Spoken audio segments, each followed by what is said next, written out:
right, part 4. So after my car accident, a couple years later, this is 2016 now, December 15th, 2016. I just remember that date. I'll revisit that, why I remember it later. But before that, I had gone to the doctor because I had hip pain. And because of the RA and sitting in bed for months and months and months, healing up, it just like ruined all the fluid that was in my hips. It just drained out. And so it just ground and ground and ground until the bone turned from this into like a mushroom. So then it's just grinding back and forth. But I'm still working out. I'm going to PT because I know that the first step to any surgery is PT. I didn't want surgery, so I went to PT for a year. And I went with this lady named Jamie, and she's amazing. And I went and got this MRI because she made me, because it was a year later, and she's like, Bonnie, I think your labrums are torn, because obviously she doesn't have x-ray vision. And I said, well, that makes sense. I've been an athlete kicking people in the face for years. Of course I could tear my labrums at this age. So I went to the doctor. That was my hips. And they said that you are bone on bone. You have no fluid in your joints at all. You need hip replacements.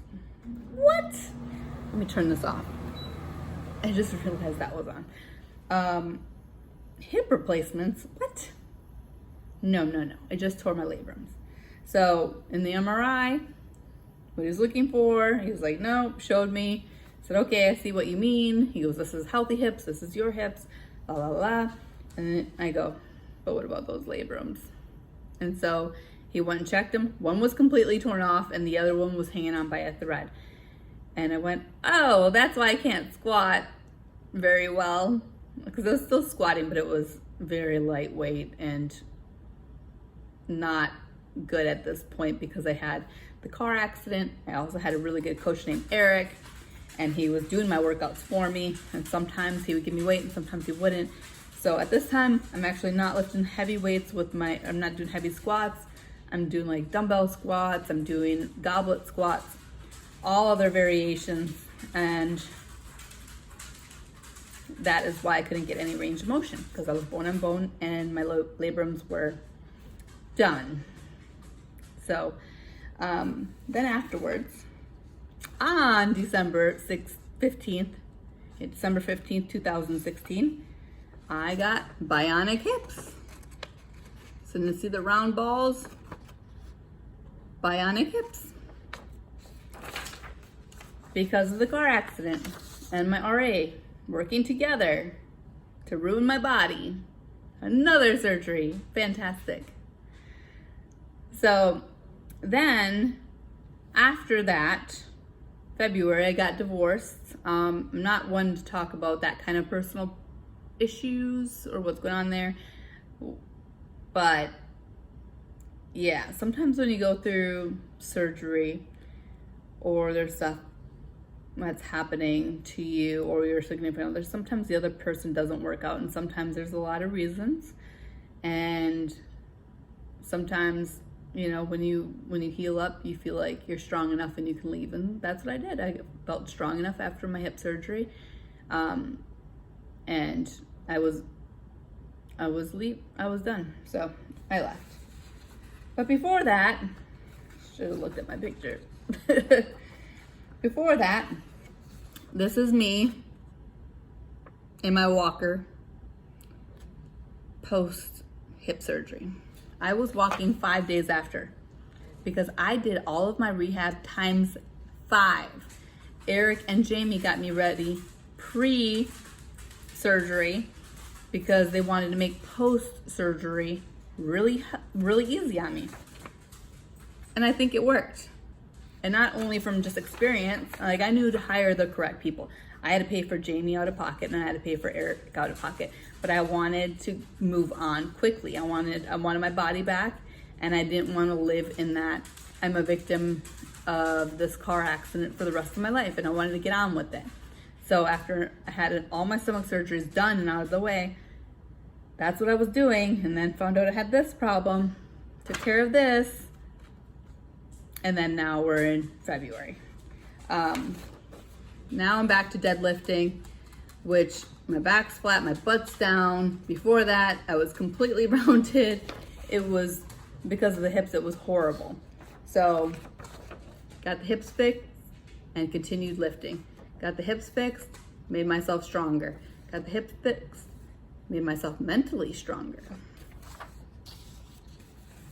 And I never thought that after the car accident, I would ever go back to pro wrestling. But I was helping a young lady who lost her leg in a car accident, really young, too young. And she also lost her mother and her brother and her sister in that same car accident because another person didn't run a stop sign, just didn't stop at the stop sign and plowed into the back of her. Well, my job as her personal trainer was to get her to walk again and support her in every possible way that I could. And so what I thought after I got my hips fixed is, how can I do something that encourages her to move forward and to really, try walking and get something behind her that really sticks. And I thought, well, if I went through all of this is the reason why she also picked me, because I went through all of that. If I wrestle again, maybe it can show her that she can walk again.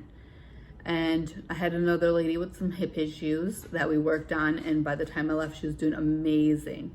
But also to show them that, hey, you can go through all this and you can still come out the end doing some of the things that you love. Maybe not everything. I didn't know if I could yet, but I decided to give wrestling a shot. So I went back. I had already been training women and a few men throughout this whole process anyways. So afterwards, I went to training and I fell over after trying to roll, which really sucks. Like, my abdominal strength wasn't there, not for that type of activity and movement. So I had to really work hard getting my movement back. And also Jay Lethal took me under his wing, and we had like one really good session before. I wanted to work on my cardio and just to get a feeling of him tell me, I think you can do this, or no, I don't think you can. Like, you need to work harder, or like, you can do this. And I kind of got the green light from him, and that was what I needed. I needed a little boost of confidence from a peer that I had worked with for many years. So this is just a picture that I just found on the internet and printed it up quick. But yes, I went back to wrestling. And since then, I have moved out of Florida. And then when I moved out of Florida, I moved to Hawaii. So now I live on Oahu, Hawaii. When I first moved here, you have up to 6 years after your surgeries to still have some major complications. So one night here, right after I moved, I moved here in September 2018, and by October I was in the hospital again. I fought it all night. I thought it was just some stomach pains and maybe it'll go away. And I tried everything, and when I couldn't keep water down, I went to the ER. So I go in and they're like, this is not good. We need to try some things right now. So they said that we don't want to do surgery on you, but we're gonna put a tube down your nose into your stomach, and we're gonna suck out anything that's in there. So they did, and I remember the first tube was like huge and it wouldn't go in, and I started crying to the guy. I was like, can you please give me a small one? And he's like, yeah, we have small tubes. I was like, in the septum, this nose has been broken a few times, not just from the car accident, but also pro wrestling. So he shoved another one down. It went all the way down to my stomach. It was so extremely uncomfortable. Like, just through your nose, down your throat, extremely uncomfortable. And it sucked out whatever was in my stomach, which was not much.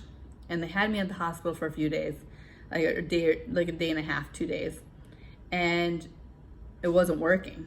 and I was still in so much pain. They're pumping me with pain meds. They're like, oh my God, we got to try something else. So then they were like, okay, well, let's try putting this, it looked like a green kale smoothie.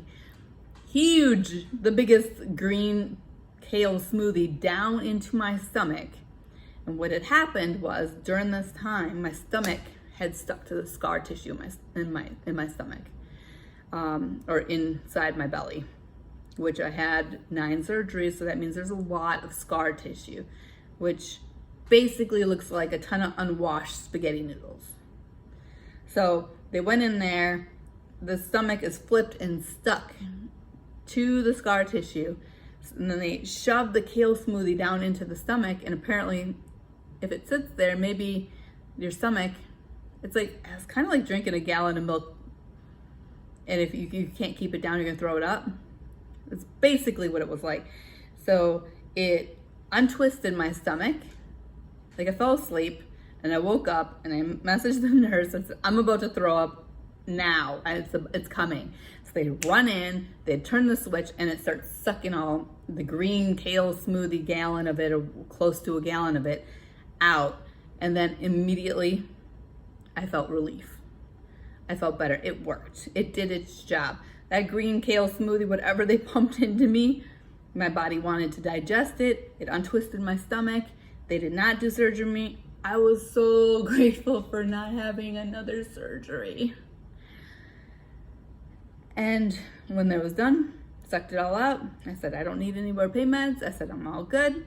They're like, great. And by that evening, which in Florida, they wouldn't have let you leave overnight, like late at night. But here in Hawaii, they were like, no, you're good. You can go home if you want to. And I was like, yeah, I want to leave today.